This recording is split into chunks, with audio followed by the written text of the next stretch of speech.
Hello friends, आज का video बहुत ही हेल्पफुल होने वाला है आपके लिए, क्योंकि आज की वीडियो में मैं आपको बताऊंगा कि इस कोविड सिचुएशन में आप क्या करें। बाहर जाना अलाउ नहीं है। बाहर जाके आप फुटबॉल के साथ फुटबॉल के गेम को एंजॉय नहीं कर पा रहे हैं। बाहर जाके आप ट्रेनिंग नहीं कर पा रहे हैं, लेकिन आपको रुकना नहीं है। देयर इज़ ऑलवेज ए वे। ठीक है, तो पॉइंट पे आते हैं। आज मैं आपको 5 ऐसे मसल ग्रुप्स के बारे में बताऊंगा जिस पर अगर आप काम करते हैं, ठीक है, जिस पर आपको काम करना चाहिए। करते क्या है, करना चाहिए। अगर आप उस पर काम करते हैं तो आपका जो गेम है वो 20-30% की स्पीड से जल्दी इंक्रीज होगा। ठीक है, आप देखे होंगे जो प्रोफेशनल प्लेयर्स हैं वो बहुत ही जल्दी अपने आप को इम्प्रूव कर लेते हैं, बहुत ही जल्दी अपने आप को ऑफ सीजन से ऑन सीजन में जब आते हैं वो, तो अपने आप को बहुत जल्दी ही मतलब परफॉर्मेंस के रेडी कर लेते हैं। तो वो कैसे करते हैं, उसके बहुत सारे सीक्रेट्स हैं, जैसे कि डाइट का ध्यान रखना, ठीक है, ट्रेनिंग शेड्यूल, किस तरीके से उन्हें ट्रेनिंग शेड्यूल करना है अपना, उसका ध्यान रखना, अपनी बॉडी का ध्यान रखना, अपने वीकनेस का ध्यान रखना। ऐसी बहुत सारी चीज़ें हैं जो प्रोफेशनल्स बहुत अच्छे से जानते हैं मेंटेन करना। तो उन्हीं में से एक सीक्रेट है, वो है मसल ग्रुप। ठीक है, एज ए फुटबॉलर आपको सिर्फ फुटबॉल के साथ अच्छा नहीं होना है। आपको सिर्फ फुटबॉल का नॉलेज होना जरूरी नहीं है, आपको अपने बॉडी का नॉलेज सबसे पहले होना चाहिए। आपका बॉडी में आपके क्या क्या वीकनेसेस है, ठीक है, आपके बॉडी में कहाँ कहाँ वीक पॉइंट्स है। तो आज मैं आपको 5 मसल ग्रुप जिस पे आपको ध्यान देना है इस कोविड सिचुएशन में, क्योंकि इससे अच्छा चांस उन चीज़ों पे ध्यान देने का आपको नहीं मिलेगा। ठीक है, जब ऑन सीजन होगा, जब फुटबॉल फिर से आ जाएगा, तो आप उन सब चीज़ों पे ध्यान नहीं दे पाएंगे। ठीक है, ऑफकोर्स आप नहीं देंगे, क्योंकि आपको फुटबॉल के साथ एंजॉय करने में ज़्यादा मज़ा आने वाला है। फिर आप इधर उधर मैचेस खेलेंगे, उसके बाद ट्रेनिंग करेंगे, है कि नहीं। तो इसलिए आपको इन सब चीज़ों पे भी ध्यान देना है जो आपको बताऊंगा। अब बहुत सारे लोग सोच रहे होंगे कि मैंने मसल ग्रुप के बारे में बताया तो मैं आपको कोर एंड स्टेबिलिटी के बारे में बताऊंगा। नहीं, ऐसा नहीं है। उसके बाद नी जॉइंट्स और एंकल जॉइंट्स, ये 3 चीज़ पे आपको ध्यान देना ही है, वो तो बोलने की बात ही नहीं है। ठीक है, एज ए फुटबॉल आपका कोर, आपका नी जॉइंट और आपका एंकल जॉइंट, इन 3 चीज़ आपका बहुत ही अच्छा होना चाहिए। ठीक है, तो लेकिन मैं इन 3 चीज़ के बारे में नहीं बताऊँगा, क्योंकि ये 3 चीज़ सबको पता है। ठीक है, कोई भी फुटबॉलर या फिर जो लोकल फुटबॉलर्स भी हैं, जो कॉमन फुटबॉलर, जो एवरेज फुटबॉलर, जो एमेच्योर फुटबॉलर्स हैं, उनको भी ये सब चीज़ें पता है। बट 5 मसल ग्रुप जिसके बारे में आपको नहीं पता है, वो है, सबसे पहला जो मसल है वो है नेक मसल। ठीक है, एज ए फुटबॉलर आपका नेक स्ट्रॉन्ग होना बहुत ही ज़रूरी है। ठीक है, जब आप रनिंग करते हैं तो आपके नेक में बहुत सारा लोड पड़ता है, बहुत सारे ओवरलोडेड स्ट्राइक्स पड़ते हैं आपके नेक में। तो अगर आपका नेक स्ट्रॉन्ग नहीं है, ठीक है, तो इससे क्या होगा, आपका बैक पेन होने के चांसेस बढ़ जाते हैं। उसके बाद इंजरी होने के चांसेस बढ़ जाते हैं, आपके बैक में जो इंजरी होते हैं उसके चांसेस बहुत बढ़ जाते हैं। और साथ ही साथ आप देखे होंगे कि जब हम लोग जब टायर्ड होते हैं तो क्या करते हैं, हम लोग अपना नेक और अपना बैक उसको नीचे करने के बाद इस तरीके से हम लोग रिलैक्स करते हैं। ठीक है, ये होता है, ये नेचुरल है। ठीक, तो ये होता क्यों है, क्योंकि हमारा सबसे जो वीक लिंक पॉइंट होता है वो होता है नेक फिर बैक, उसके बाद नीचे आते हैं। ठीक है, जैसे एग्जाम्पल में पेड़, जो ट्री होते हैं, आप देखोगे जो ट्री होता है वो भी पहले ऊपर से झुकता है। ठीक है, तो वैसे ही हम लोग का जो बॉडी है पहले ऊपर से झुकता है, तो हम लोग का जो ऊपर वाला मसल है उस पर हम लोग ध्यान बहुत कम देते हैं, तो उस पर ध्यान देना बहुत ज़रूरी है। और नेक में 3 मसल है जिस पर आपको ध्यान देना है। सबसे पहला होता है स्प्लीनिस कैपिटिस, ये सबसे ऊपर वाला जो मसल होता है यहाँ पे नेक का, उसको बोलते हैं स्प्लीनिस कैपिटिस। उसके बाद नीचे होता है इस साइड, उसको बोलते हैं लिबेटर स्कैपुली। और फिर तीसरा होता है ये जो पार्ट है, इसको बोलते हैं ट्रापेजियस, आपको इमेज में दिख रहा होगा। ठीक है, ट्रापेजियस मसल।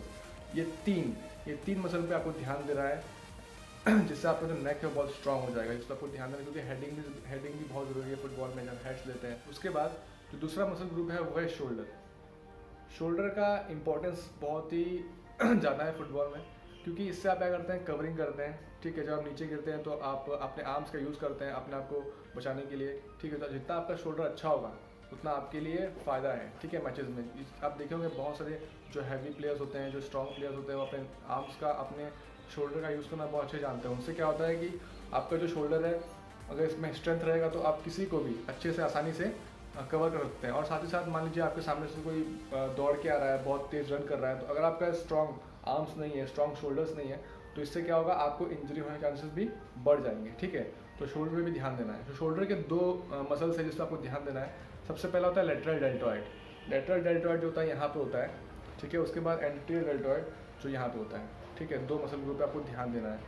उसके बाद जो तीसरा मसल ग्रुप है वो है बैक मसल्स। ठीक है, आपका लोअर बैक और अपर बैक, इस चीज़ पर आपको ध्यान देना है। बैक का इंपॉर्टेंस आपको तो पता ही है। ठीक है, बहुत लोग सिर्फ कोर पे ध्यान देते हैं, वो लोग सोचते हैं कोर पे ध्यान देंगे तो उनका जो बैक है वो अपने आप स्ट्रांग हो जाएगा, लेकिन ऐसा नहीं है, ठीक है। जो बैक होता है वो बेस होता है, ठीक है। हमारे बॉडी का जो स्पाइन होता है, बैक होता है, वो बेस होता है हमारी बॉडी का, ठीक है। अगर ये आपका स्ट्रांग नहीं है, ये अगर फ्लेक्सिबल नहीं है, ये अगर स्ट्रेंथन नहीं है, तो आपके बहुत सारे मतलब इंजरी हो चांसेस है, उसके बाद बहुत सारी बीमारियाँ भी आपको हो सकती हैं, ठीक है। तो इसलिए आपको आपके अपने बैक का ध्यान रखना बहुत ज़रूरी है एज ए फुटबॉलर खासकर, क्योंकि बैक्स अगर आपका स्ट्रांग रहेगा तो आप अपने आप को आप बहुत देर तक खड़ा रख पाएंगे, ठीक है, स्ट्रेट रख पाएंगे, खड़ा रख पाएंगे। आप अगर थक भी जाएंगे, अगर आप स्टेमिना और इंड्योरेंस लूज़ भी कर देते हैं अपना, तब भी आप अपने आप को जल्दी अपने आप को नीचे नहीं कर पाएंगे। आप देखे होंगे बहुत सारे फुटबॉलर जो होते हैं जब वो थक जाते हैं तो उनका शोल्डर और उनका हेड डाउन रहता है, ठीक है, तो वो एक साइन होता है कि आप थक गए हैं। तो अगर आप अपना नेक, अपना शोल्डर, अपना बैक, इस पर ध्यान देंगे तो आप हमेशा एक स्ट्रेट पोजीशन में रहेंगे, आपका पॉस्चर बहुत अच्छा रहेगा, ठीक है। तो बैक पे ध्यान देना बहुत ज़रूरी है। तो बैक पे जो 3 मसल्स है जिस पर आपको ध्यान देना है वो है रोम्बॉइड माइनर, रोम्बॉइड मेजर, और उसके बाद तीसरा है लेटिसमस डॉर्सी, ठीक है। आपको इमेज में दिख रहा होगा 3 मसल है। ये 3 मसल पर आपको ध्यान देना है, क्योंकि बैक अगर आपका स्ट्रांग नहीं है तो आप 90 मिनट्स तक फुटबॉल खेल नहीं पाएंगे। उसके बाद चौथा मसल ग्रुप है वो है ग्लूट्स। बहुत लोग ग्लूट्स के बारे में पता ही नहीं कि ग्लूट्स होता क्या है। जो ग्लूट है आपको दिख रहा होगा इमेज में, ये होता है ग्लूट्स। तो ग्लूट्स जो है वो क्यों इंपॉर्टेंट है, आपने बहुत से प्रोफेशनल प्लेयर्स को देखा होगा, वो रेजिस्टेंस बैंड का यूज़ करते हैं अपने ग्लूट्स को, ग्लूट्स पे काम करने के लिए, ग्लूट्स पे वर्क करने के लिए। एक्चुअली होता क्या है, जो हमारा ग्लूट मसल है ना, जो हमारा ग्लूट्स मसल है वो हमारा जो लोअर बॉडी का पोर्शन है, लोअर बॉडी पोर्शन के सबके साथ वो कनेक्ट करता है। जैसे कि एक पेड़ है, पेड़ का जो रूट होता है, वैसे जो ग्लूट है वो लोअर बॉडी का हमारा रूट है, ठीक है, उसको रूट बोल सकते हैं हमारे लोअर बॉडी पोर्शन का। तो जो ग्लूट होता है वो सबसे कनेक्ट रहता है, चाहे वो आपका हैमस्ट्रिंग हो, ठीक है, चाहे एडक्टर हो, चाहे एबडक्टर हो, ठीक है। उसके बाद नीचे आते हैं जो आपका ये जो नी मसल्स है, ठीक है, ये जो नी आपके जो नी मसल्स होते हैं वो भी कहीं ना कहीं जाके कनेक्ट होते हैं ग्लूट से। तो अगर आपका ग्लूट स्ट्रांग रहेगा तो आपकी इंजरी होने के चांसेस बहुत ही कम हो जाएंगे। उसके बाद आपका हैमस्ट्रिंग जो है, हैमस्ट्रिंग पुल होता है, आप देखोगे बहुत सारे लोगों का हैमस्ट्रिंग पुल होता है, तो इससे होता है ग्लूट्स के वीक होने की वजह से।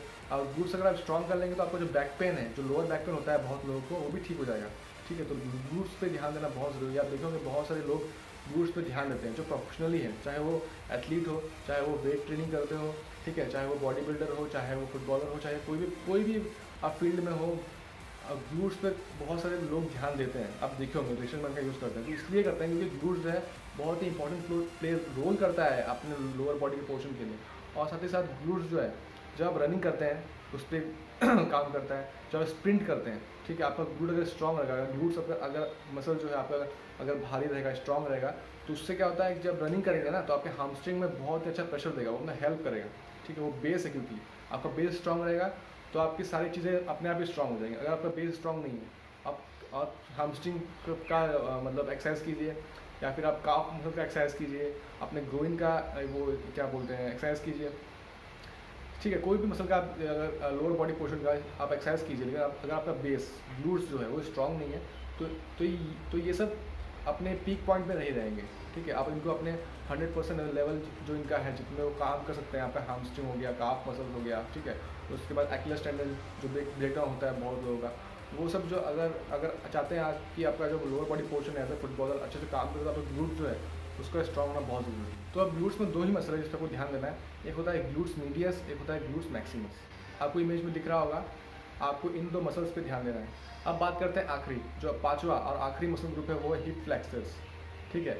हिप फ्लेक्सर्स जो होता है आपको पता होगा, हिप फ्लेक्सर जो है यहाँ पे इस एरिया में होता है, आपको पता नहीं वीडियो में दिख रहा है कि नहीं, जो हमारे लोअर बॉडी का पोर्शन जो यहाँ पे होता है उसको हिप फ्लेक्सर्स बोलते हैं, ठीक है। जो हिप फ्लेक्सर्स है वो ग्रोइंग, बहुत लोगों को ग्रोइंग का प्रॉब्लम होता है, ठीक है, फुटबॉल जो खेलते हैं। ऐसे बहुत सारे फुटबॉलर हैं जिनका ये क्वेश्चन रहता है कि सर मेरा शूटिंग जो है उसमें पावर नहीं है, मैं शूटिंग करता हूँ तो मेरी शूटिंग जो है हाइट नहीं दे पाता हूँ अपने शूटिंग में बॉल को। तो वो इसलिए होता है क्योंकि आपका जो हिप फ्लेक्सर है वो स्ट्रांग नहीं है, ठीक है। सबसे पहली चीज़, आपका हिप फ्लेक्सर स्ट्रांग नहीं है, आपके जो क्वाड मसल्स है वो स्ट्रांग नहीं है, आपका जो नी है वो स्ट्रांग नहीं है। तो सबसे पहले यही सब तो आपको ध्यान देना है कि अपने मसल ग्रुप को आपको अच्छे से ट्रेन करना है, ठीक है। अगर ये अपने पीक पॉइंट में रहेंगे तो आपका शूटिंग अपने 100% आप जितना कर सकते हैं पावर में शूटिंग उतना में वो जाएगा। अगर आप शूटिंग करते रहेंगे और अपने मसल ग्रुप का ध्यान नहीं देंगे, जहाँ से आप शूटिंग ले रहे हैं, जिस मसल से आप शूटिंग ले रहे हैं, जो मसल्स उस शूटिंग में लग रहे हैं, वो सब मसल ग्रुप में अगर आप ध्यान नहीं देंगे तो कहाँ से आप अपने शूटिंग को पीक पॉइंट पे लेके जाएंगे। तो हिप फ्लेक्सर में भी 2 मसल है जिस पर आपको ध्यान देना है, एक होता है सॉस मेजर और एक होता है इलियकस, ठीक है, इलियकस। आपको ये 2 मसल आपको ध्यान देना हिप फ्लेक्सर पे, ठीक है। अब बहुत लोगों का क्वेश्चन है कि मैंने बताया 5 ग्रुप के बारे में, मसल ग्रुप के बारे में, तो इम्पॉर्टेंट क्यों है? तो इम्पॉर्टेंट इसलिए है, इसका एक एग्जांपल आपको देख बताता हूँ कि एक फॉरेस्ट में 2 पेड़ काटने वाले इंसान थे। दोनों को 2 घंटे का समय दिया गया था, ठीक है। दोनों को 2 घंटे का समय दिया गया था पेड़ काटने की। जो पहला वाला इंसान था उसने सिर्फ 10 पेड़ काटा था, ठीक है। ओनली 10 ट्रीज उसने काटे थे। और जो दूसरा वाला था बंदा, उसने 2 घंटे में 20 ट्रीज काटे थे, ठीक है। तो जब बाद में पहले आदमी ने दूसरे आदमी से पूछा कि मैंने तो 2 घंटा लगातार काम किया, मैंने सिर्फ 10 ट्रीज काटे और तुमने 2 घंटे में 20 ट्रीज कैसे काटे? तो दूसरा आदमी था, उसने बताया कि मैं हर 2 या 3 ट्रीज काटने के बाद थोड़ा रेस्ट लेता और उस रेस्ट में अपने जो एक्स है उसको मैं धार करता, ठीक है। तो आपको भी वैसे ही करना है, ठीक है। आपको सिर्फ फुटबॉल पे ध्यान देना है। आपका फुटबॉल आप कैसे खेल रहे हैं, आपकी बॉडी से खेल रहे हैं, तो आपको अपनी बॉडी पे भी ध्यान देना है बीच बीच में, ठीक है। 2 दिन 3 दिन प्रैक्टिस कीजिए, उसके बाद 1-2 दिन रेस्ट लीजिए। अपने जो मसल ग्रुप है, जो आपका वीक पॉइंट्स है, उस पर आप ध्यान दीजिए। उससे क्या होगा, जैसे मैंने बताया कि आपका जो परफॉर्मेंस है वो 20-30% स्पीड में जल्दी इंक्रीज होगा। तो फ्रेंड्स, आई होप आपको ये समझ में आ गया होगा कि आपको क्यों अपने वीक पॉइंट्स पे ध्यान देना है, अपने मसल्स पे ध्यान देना है, ठीक है। और इससे अच्छा मौका आपको कभी नहीं मिलेगा, क्योंकि ये जो सिचुएशन है आपको इसका यूज़ करना है। आपको अच्छे से जितना हो सके अपने मसल ग्रुप पे ध्यान देना है, अपने वीक लिंक्स पे ध्यान देना है। जिस तरीके से उस सेकंड बंदे ने अपने एक्स पे ध्यान दिया, अपने एक्स को धार किया, वैसे आपको इस टाइम अपने बॉडी को धार करना है। बॉडी पे जितना हो सके उसको स्ट्रेंथन करना है, करके रखना है, ताकि उससे क्या होगा, जैसे आप उतरेंगे, जैसे आप ग्राउंड में उतरेंगे तो आपका जब नेक मसल स्ट्रॉन्ग रहेगा, आपका जब शोल्डर स्ट्रॉन्ग रहेगा, आपका जब बैक मसल स्ट्रॉन्ग रहेगा, अगर आपका ग्लूट स्ट्रॉन्ग रहेगा, अगर आपका हिप फ्लेक्सर स्ट्रॉन्ग रहेगा, तो उससे क्या होगा, जब आप कुछ भी करेंगे, अगर आप एंड्योरेंस ट्रेनिंग करते हैं, स्टेमिना ट्रेनिंग करते हैं, तो आप थक जाएंगे, लेकिन आप अपने आप को डाउन नहीं करेंगे इस तरीके से। जैसे बहुत सारे प्लेयर हैं जो थकने के बाद डाउन हो जाते हैं, ठीक है, नेचुरल है, सब लोग डाउन हो जाते हैं। लेकिन अगर आप स्ट्रॉन्ग रहेंगे तो आपका परफॉर्मेंस, आपका बॉडी पोस्चर अच्छा रहेगा। उसके बाद ग्लूट्स और हिप फ्लेक्सर के बारे में मैंने बताया। जैसे आप फुटबॉल ग्राउंड में जाएंगे, आप ट्रेनिंग करेंगे, ऑफकोर्स कुछ दिनों बाद जब ये खुल जाएगा तो आपका इंजरी होने के चांसेस कम हो जाएंगे। उससे क्या होगा, आप एफिशिएंटली अपना ट्रेनिंग अच्छे से कर पाएंगे, तो आपकी इंजरी होने के चांसेस कम हो जाएंगे, आपका परफॉर्मेंस बढ़ जाएगा, आपका बॉडी पोस्चर अच्छा हो जाएगा। ये 3 चीज़ें आपकी अपने आप अच्छी हो जाएंगी, जो मैंने बताया, अगर आप इन 5 मसल ग्रुप पे ध्यान देते हैं तो फ्रेंड्स, आई होप कोई वीडियो समझ में आया होगा अच्छे से, और अच्छा लगा तो लाइक कर दें, सब्सक्राइब कर दें अगर आप नए हैं। मिलता हूँ नेक्स्ट वीडियो में, तब तक के लिए जय हिंद।